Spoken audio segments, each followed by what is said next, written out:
السلام علیکم ورحمۃ اللہ وبرکاتہ۔ اعوذ باللہ من الشیطان الرجیم، بسم اللہ الرحمن الرحیم۔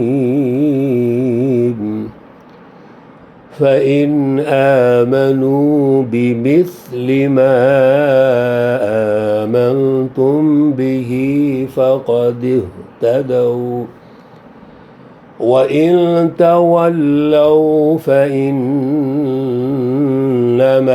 هُمْ فِي شِقَاقٍ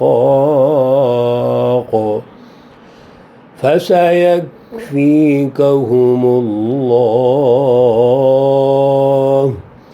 وَهُوَ السَّمِيعُ الْعَلِيمُ۔ صدق اللہ العلی العظیم۔ اللہم صلی علی سیدنا ومولانا محمد النبی الأمی وعلی آلہ واصحابہ وبارک وسلم وصلی علیہ۔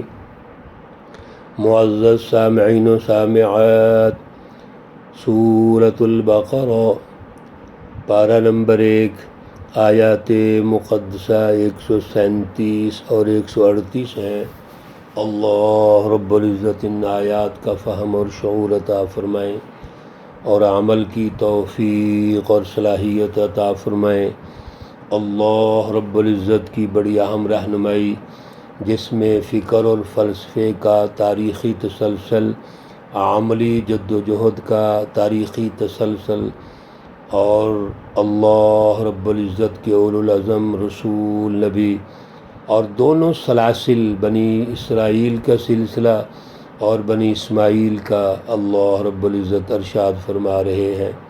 میرے عزیزو، یہ تمام وہ سچی تاریخ ہے جو من جانب اللہ ہے، کسی شخص یہ نہیں لکھتی، یہ کسی کمپنی نے یا مافیا نے نہیں لکھی، بلکہ اللہ رب العزت کی طرف سے جاری کردہ ہے۔ یہ وہ سچی تاریخ ہے جو حضرت جبرائیل علیہ السلام رسول اللہ صلی اللہ علیہ وسلم پر لے کر تشریف لائے۔ ایک ایک حرف سچا ہے، ایک ایک لفظ سچا ہے۔ تو اتنی تاریخ تو میرے عزیزو ہمیں یاد ہونی چاہیے، اپنے بزرگوں کی یہ نام اور تاریخ یاد ہونی چاہیے۔ ہمیں اور اتنے اوٹ پٹانگ چیزیں یاد ہوتی ہیں، کیا ہم اتنی بھی تاریخ یاد نہیں کر سکتے کہ حضرت آدم، حضرت ادریس، شیس، حضرت نوح اور پھر حضرت ابراہیم، اور پھر ان سے جو دو سلسلے شروع ہوئے، حضرت اسحاق، یعقوب، اور پھر یوسف، اور پھر آخر میں حضرت عیسیٰ علیہ السلام، اور دوسری طرف ابراہیم علیہ السلام کے بیٹے اسماعیل علیہ السلام، اور ان کی اولاد میں رسول اللہ صلی اللہ علیہ وسلم تشریف لائے۔ بتائیے کتنا وقت لگا ہے۔ اتنی ترتیب تو یاد رکھیے، ہمیں تو یہی نہیں پتہ پہلے نبی کون سا آیا، بعد میں کون سے آئے ہیں، کون کس کا بیٹا ہے، کون باپ ہے، اولاد کا سلسلہ کا نہیں پتہ ہمیں۔ اور یہاں اللہ پوری ترتیب سے ہمیں رہنمائی ارشاد فرما رہے ہیں۔ پچھلے درس میں یہ ساری گفتگو سنی کہ ابراہیم علیہ السلام کس ملت پر تھے؟ ملت ابراہیم حنیفہ۔ ابراہیم علیہ السلام کا فکر، آپ کا اعلیٰ نظریہ، اعلیٰ فلسفی واضح ہے، آپ کی شعوری جد و جہد واضح ہے، وقت کے ظالم نمرود کے خلاف ہے، اور بعد والے انبیاء علیہ السلام کے اپنے اپنے ادوار کے جو نمرود، طاغوت، فرعون ہیں، ابو جہل ہیں، کیسر و کسریٰ ہیں، رسول اللہ صلی اللہ علیہ وسلم کی جد و جہد ان کے خلاف ہے۔ میرے عزیزو، آج کی آیات بڑی اہم اس لحاظ سے ہیں کہ اللہ رب العزت نے جماعت صحابہ کو رسول اللہ صلی اللہ علیہ وسلم کی سچی جماعت کو معیار بنا دیا۔ اس لیے جماعت صحابہ کا اعلیٰ فکر اور فلسفہ اور ان کی عملی جد و جہد یہ اسوہ حسنہ ہے۔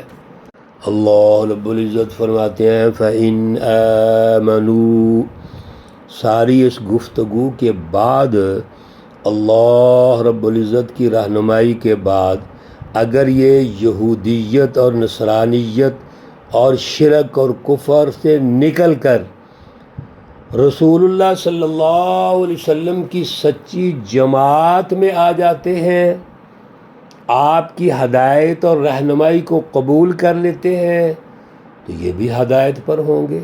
فَإِنْ آمَنُوا، پس اگر وہ ایمان لے آئیں، بِمِثْلِ مَا، اس جیسا ایمان، آمنتم بِہِ، جو تم ایمان لے کے آئے ہو، فَقَدِ اهْتَدَوْا، پس تحقیق وہ ہدایت یافتہ ہوں گے۔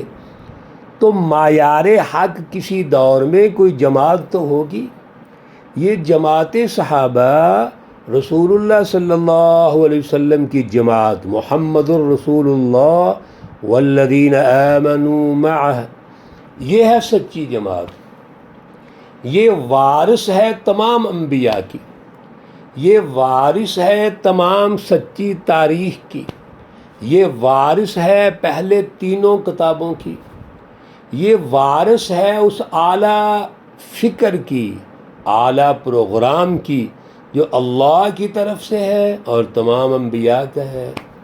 یہ انسانیت کے قائد ہیں، رہنما ہیں، خدمت انسانیت ان کا اصل میں شیوہ ہے، اللہ کا حکم سمجھ کر یہ خدمت انسانیت کرتے ہیں۔ اگر یہ آج بھی اس سچی جماعت کی طرح ایمان لے آئیں تو یہ بھی ہدایت پر ہیں۔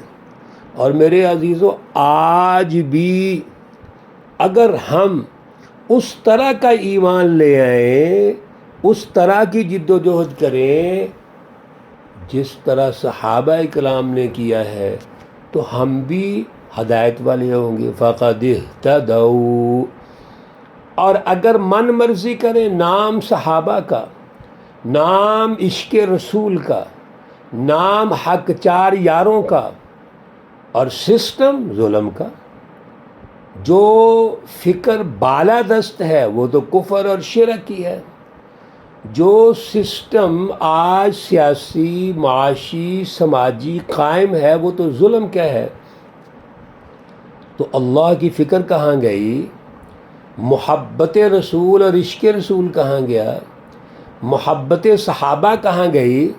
محض صحابہ اکرام کے عنوان سے جھگڑے، لڑائیاں اور فرقہ واریت پیدا کر دینا، یہ عشق صحابہ ہے؟ صحابہ اکرام نے تو میرے عزیزو جد و جہد کی ہے۔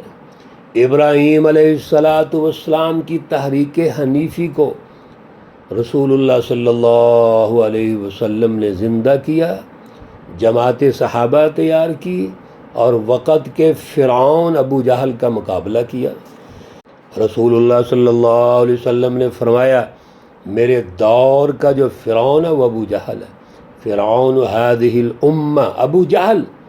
اور بین الاقوامی فرعون کون ہے؟ کیسر و کسریٰ۔ تو انبیاء کی سنت تو یہ ہے، میرے رسول اللہ صلی اللہ علیہ وسلم کی سنت تو یہ ہے، صحابہ اکرام کی سنت تو یہ ہے۔ اللہ کہتے ہیں وَإِن تَوَلَّوْا، اس ساری رہنمائی کے بعد اگر وہ پھر بھی باز نہیں آتے، پھر گئے، پھر بھی ہدایت حاصل نہیں کرتے بلکہ راہ فرار اختیار کرتے ہیں، پھر یاد رکھو فَإِنَّهُمْ فِي شِقَاقٍ، دو باتیں یاد رکھیے۔ ایک بات تو یہ ہے کہ یہ ضد میں ہے، یہ مخالفت میں ہے، شقاق، اور ایک لفظ ہے وفاق، ملنا ملانا، اور شقاق کیا ہے؟ ضد، ظلم۔ تو موافقت کے مقابلے میں کیا ہوتا ہے؟ ضد ہوتی ہے۔ کسی چیز کو قبول ہی نہیں کرنا، قبول کرنے کے لیے سننا ہی نہیں، سن کے بھی مخالفت کرنا۔ میرے عزیزو یہ ہے ان کا شیوہ۔ فَسَيَكْفِيكَهُمُ اللَّهُ، دوسری طرف دیکھیے، دوسرا نقطہ، پس اللہ ان کے لیے کافی ہے۔ یہ جتنی مرضی مخالفت کر لے، ضد کر لے، یہ یہود و نصارہ، اللہ کافی ہے۔ اس لیے اللہ رب العزت نے واضح ارشاد فرما دیا، یا ایھا الذین آمنوا لا تتخذوا اليہود والنصارى اولیاء۔ یاد رکھو اس ساری رہنمائی کے بعد یہ ضد پر ہے، اب قیامت تک جو دشمنی ہے، ظالم مافیا دنیا میں قائم ہوگا، وہ یہود و نصارہ ہے۔ آج بھی دنیا امریکہ کی سرپرستی میں ان یہود و نصارہ کی وہ سوچ، سرمایہ پرستانہ سوچ، ظالمانہ سوچ، آج بھی مافیا کی شکل میں پوری دنیا پر غالب ہے۔ دنیا کے وسائل کو لوٹنا، خود امیر سے امیر تر بننا، دنیا میں اختیارات کا استعمال مخصوص گروہ کے پاس جمع کرنا، اور انسانیت کو غلام بنا کر بنیادی حقوق سے محروم کرنا، میرے عزیزو آج بھی یہی کر رہے ہیں۔ اللہ فرماتے ہیں یاد رکھو، اللہ رب العزت کے لیے اہم بات یہ ہے کہ اللہ کے دین کو غالب کون کرنا چاہتا ہے، پھر اللہ کافی ہے ان کے لیے۔ آج دنیا نے دیکھ نہیں لیا، ایران ایک چھوٹی سی طاقت، چھوٹا سا ملک، امریکہ اس کی پوری دنیا، اتحادی بلاک اس کا مل کر حملہ کیا، اور جیت کس کی ہوئی؟ اللہ نے جیت ایران کو دی۔ میرے عزیزو یہ آج دنیا میں عملی مثال ہے، اس نے اپنے سسٹم کا دفاع کیا، قوم نے مل کر جب دفاع کیا تو اللہ نے ان کو غالب کر دیا۔ وَهُوَ السَّمِيعُ الْعَلِيمُ۔ یہ ہے اہم بات، اللہ سننے والے ہیں، جاننے والے ہیں، اللہ کے علم میں سب کچھ ہے۔ اصل چیز کیا ہے؟ صبغۃ اللہ، اللہ کا رنگ۔ رنگ سے کیا مراد ہے؟ جیسے کوئی کپڑا کسی رنگ میں رنگا جاتا ہے تو رنگ اس پر غالب آ جاتا ہے۔ میرے عزیزو یہ سچی جماعت اللہ کے رنگ میں رنگی ہوئی ہے۔ اللہ کا رنگ وہ اعلیٰ فکر ہے، اعلیٰ پروگرام ہے، وہ عملی جد و جہد ہے۔ اب یہ ہے اللہ کا رنگ جو ان پر غالب ہے، اور انہوں نے قبول کر لیا ہے۔ وَمَنْ أَحْسَنُ مِنَ اللَّهِ صِبْغًا۔ اور اللہ کے رنگ سے کون سا رنگ زیادہ اچھا ہو سکتا ہے، زیادہ بہتر ہو سکتا ہے؟ جس پر اللہ کا رنگ چڑھ گیا میرے عزیزو، وہ کسی اور رنگ میں نہیں رنگا جا سکتا۔ کیوں؟ وَنَحْنُ لَهُ عَابِدُونَ۔ ہم اسی کی عبادت کرنے والے ہیں، جس کے دل میں اللہ، جس کے دماغ میں اللہ، جس کے شب و روز محنت، کوشش، جد و جہد میں اللہ، جو حرکت کرتا ہے اللہ کے لیے، اللہ کی رضا کے لیے، سوچتا ہے، فیصلے کرتا ہے، اعلیٰ فلسفی اللہ کی غالب کرنا چاہتا ہے، جس میں خدا شناسی ہے، جو ہر وقت اللہ کے سامنے جھکا ہوا ہے۔ وَنَحْنُ لَهُ عَابِدُونَ وَنَحْنُ لَهُ مُسْلِمُونَ۔ یہ ہے اللہ کا رنگ۔ میرے عزیزو سب دعا کرو ہم پر بھی اللہ کا رنگ غالب ہو جائے، ہم اللہ کے دین کو سمجھیں، اپنی زندگی خود اس کے مطابق بنائیں، اپنا سسٹم اس کے مطابق بنائیں، اور کسی اور شیطانی سوچ، فکر اور عمل کو قبول نہ کریں۔ یہ ہے میرے عزیزو اللہ کا رنگ، یہ اعلیٰ ایمان کی علامت ہے، استقامت کی علامت ہے۔ اللہ ہمیں توفیق اور صلاحیت عطا فرمائے۔ اللہ رب العزت تمام بیماروں کو شفائے کاملہ عاجلہ مستمرہ عطا فرمائے۔ اللہ رب العزت تمام مرحومین و مرحومات کو جنت الفردوس میں اعلیٰ مقام عطا فرمائے۔ ربنا تقبل منا انك انت السميع العليم وتب علينا انك انت التواب الرحيم، وصلى الله تعالى على النبي الأمي محمد وعلى آله وأصحابه أجمعين برحمتك يا أرحم الراحمين۔ السلام علیکم ورحمۃ اللہ وبرکاتہ.